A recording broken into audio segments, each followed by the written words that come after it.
¿Cuántos temas hay para abordar en la semana? La verdad que muchísimos, muchísimos tenemos como para ir desarrollando, pero hay otros que tienen una notable trascendencia y que quizás pasan e irrumpen con una fuerza que uno me dice, bueno, esto, ¿qué, qué es? Y pasa tan rápido que por ahí quizás no le damos mucho artículo. Cuando se elaboró cuando se realizó el censo, bueno, ese día hablamos mucho del censo, pero también una de las cosas que uno se plantea con el tema del censo es si sigue siendo o no la medida justa y necesaria. Para los tiempos que corren, ¿sirve con tanta tecnología? No sé, no sé. Lo que sí es cierto es que va a traer modificaciones. Tiene que traer modificaciones un censo porque tenemos, la verdad, tenemos precisión en cuanto a números que quizás no teníamos con tanta puntualidad. Y esto tiene que modificar ciertas estructuras que están basadas exclusivamente en la cantidad de personas.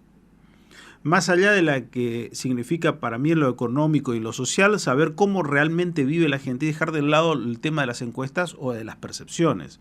La precisión de los números te da precisamente eso, es decir, puntualmente, este camino es el que debemos tomar porque esta es nuestra realidad. Mariano Palacios es especialista en Derecho Administrativo y Económico, es especialista en Derecho Constitucional, es el director adjunto del Centro Internacional de Estudios, Investigación y Prospectiva Parlamentaria de la Universidad Austral. Mariano, ¿cómo te va? Buen día, ¿cómo estás vos? Buen día, Daniel, ¿cómo estás? ¿Qué decís? ¿Cómo estás? Perdón la voz, pero estoy saliendo de una gripe y la tengo así, discúlpame. La verdad que es un poco el mal de esta época, ¿no? La mayoría transitando problemas de esta naturaleza, así que no hay ningún tipo de problema. Mariano, cuando viste el censo, lo primero uno que piensa, especialmente, y por eso te llamábamos, con un especialista parlamentario como vos, acá lo que tiene que haber es el cambio en la correlación de fuerzas, o mejor dicho, la cantidad de legisladores, se tiene que cambiar la cantidad de diputados nacionales en el Congreso de la Nación, ¿cómo es? Bueno, exacto, vos bien hablabas de que hablamos mucho del censo y de los efectos que la realización del censo tiene que tener y digamos, lo que yo veo es que el censo, y también con la precisión de datos que obtenemos a través del mismo, tiene que tener por lo menos dos efectos. Uno, y así está la Constitución, que es a partir del censo uno determina la representación en la Cámara de Diputados, es decir, a partir del número de habitantes de la Nación, uno determina cuántos diputados en la Cámara debe haber. Primer gran punto. Estamos todavía con los 257 diputados, que es un número que surge digamos, de viejas leyes y de viejas normas y que debe ser actualizado. Hoy ya tenemos el nuevo número de habitantes, con lo cual eso es una solución que tiene que venir. Digamos, no necesariamente tiene que aumentar el número, en el sentido que lo planteo como una obligación, pero necesariamente tiene que haber una discusión sobre este punto y sobre la cantidad en función de cantidad de diputados en función de la representación. Lo que está en juego es la igualdad de representación de las provincias, de eso se trata. Y el segundo aspecto también institucional sobre los datos recopilados y que tienen que estar abiertos al público y absolutamente disponibles es el modo en que se legisla. A partir del censo, claramente podemos y debemos legislar de diferente manera. En alguna otra entrada yo había hablado de la mejora en los procesos de leyes. Y bueno, de esto me parece que se trata. Claro. La información precisa necesariamente debe tener su correlato en mejores leyes con mayor información y mejores políticas públicas, ¿no? Ahora, Mariano, cuando vos si haces esta evaluación que no necesariamente se tiene que incrementar la cantidad de legisladores, entonces si no se incrementa y se tiene que modificar, ¿algunas provincias tienen que bajar la cantidad de legisladores o cómo es? Bueno, claro, o sea, hay provincias que están sobre representadas y hay algunas provincias que están subrepresentadas. Hoy tenemos un mínimo de 5 diputados por provincia, que en algunos casos se cumple, pero claramente también esto es algo que tiene que tener una solución y yo lo que creo es una solución estable. En Estados Unidos, por ejemplo, a principios del siglo, digamos, no este siglo XXI, sino el siglo XX, se determinó cuál era la cantidad de diputados de la Cámara de Representantes. habitantes. Bueno, perfecto, pongámonos de acuerdo, sentemos las bases, establezcamos un número que claramente estemos todos de acuerdo con una solución, y a partir de ahí mantengámoslo mantengámoslo en el tiempo, ¿no? Eso es y que no sea absolutamente variable.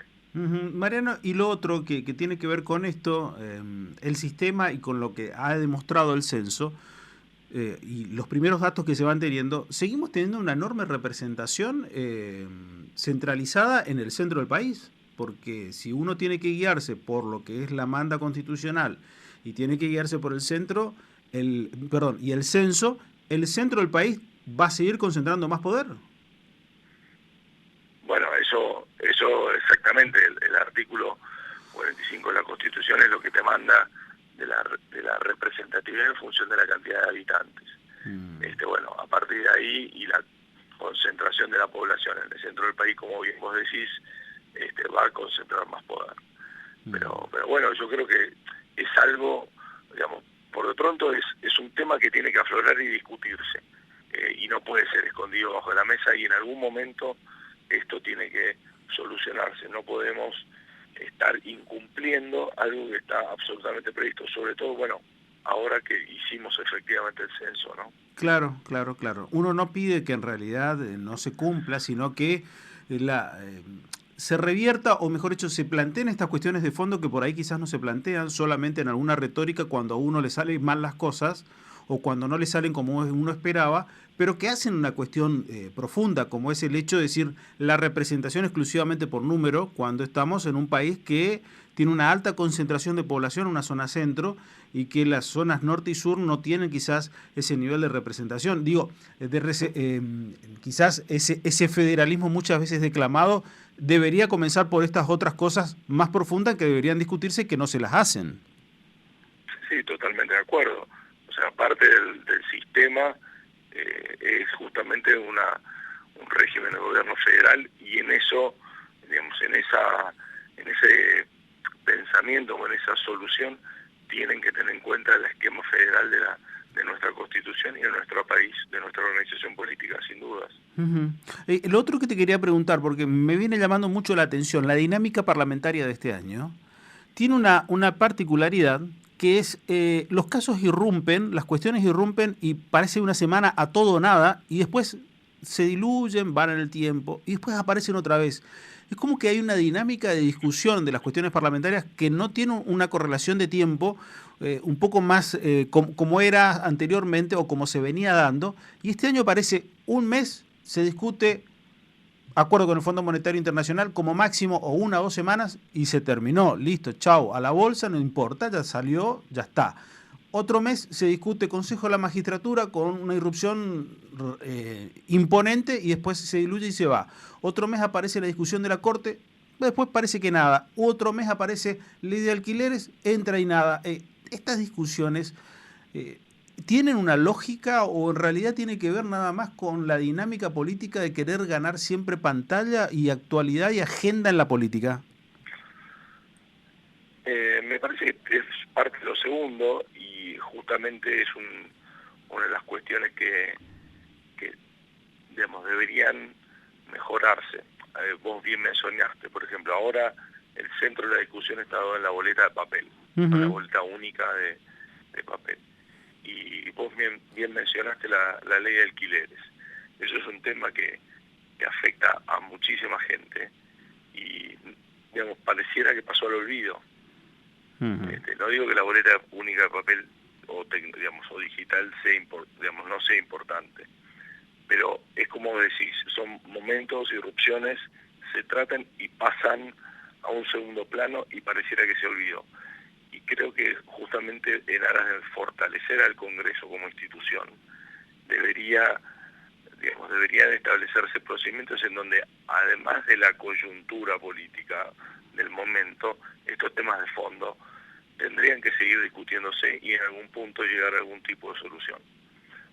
Justamente es un poco de lo que hablamos la otra vez en cuanto a la mejora de los procesos en la toma de decisión, en la fijación de la agenda legislativa y en cómo se llega a una decisión legislativa más allá de las coyunturas políticas, que obviamente influyen, no digo que no, pero que, digamos, deberían mitigarse en beneficio de los problemas que se tratan, ¿no?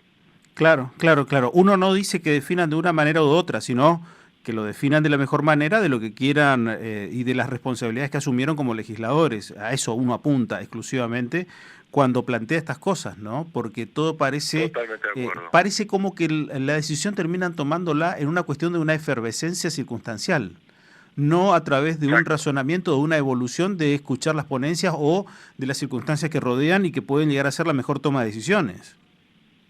Totalmente de acuerdo, digamos, no solamente es así, sino que además es como bien vos decís, el tema de oportunidad. El problema, vos pusiste el ejemplo, Daniel, de la ley de alquiler, eso es un tema que sigue estando y en algún momento tiene que resolverse. Ejemplo, hay miles otros, ¿no? Sí, sí, sí, sí. La boleta única también. Es un tema que está y que debería resolverse de alguna manera. Yo soy partidario que en realidad tiene que haber una evolución. No estamos más como hace 50 años atrás, como era, ni siquiera hace 15 años atrás cuando se aprobó esta boleta a nivel nacional, que tuvo un avance, pero me parece que dejó todavía claros oscuros muy importantes para la sociedad a la hora de ir a elegir quiénes son sus representantes, guste o no nos guste, y que ayudarían mucho a la transparencia. Pero bueno, serán cuestiones que los parlamentarios deberán resolver. Te mando un abrazo, Mariano, y que te recuperes pronto. Bueno, muchísimas gracias, Daniel, te mando un fuerte abrazo y gracias. Por favor, contacto como siempre. Adiós. Mariano Palacios, director adjunto del Centro Internacional de Estudios, Investigación y Prospectiva Parlamentaria de la Universidad Austral, en contacto con nosotros.